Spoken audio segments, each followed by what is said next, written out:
você falou sobre a Glavlit no seu texto. Você poderia comentar o que era, qual que era o propósito dela, por favor?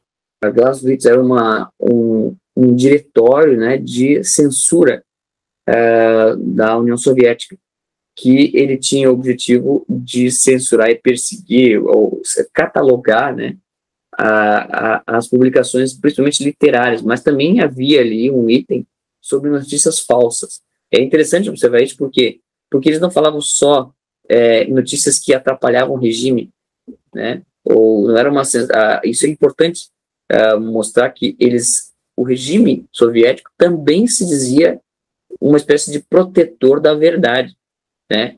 E não só protetor de si mesmo, como muita gente às vezes cai nesse estereótipo de um governo ditatorial ou de um sistema ditatorial. Não, eles falavam em nome da verdade.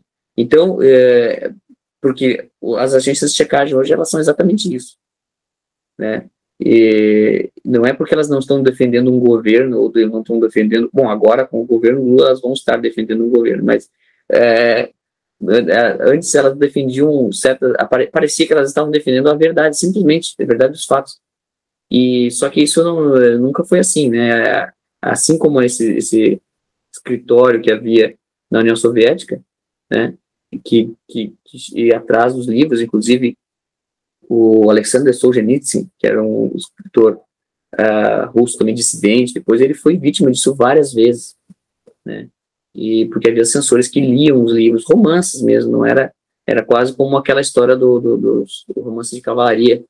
Era uma preocupação que havia com a criação de certas imagens na mente pública, né? Porque sabiam que certas imagens poderiam levar a rebeliões, a insatisfações com o regime, etc., né?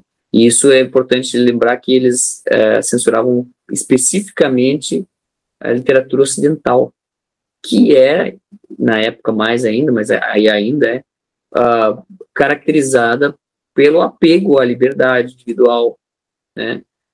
E isso já não era bem visto, já era visto como um perigo para o regime, né?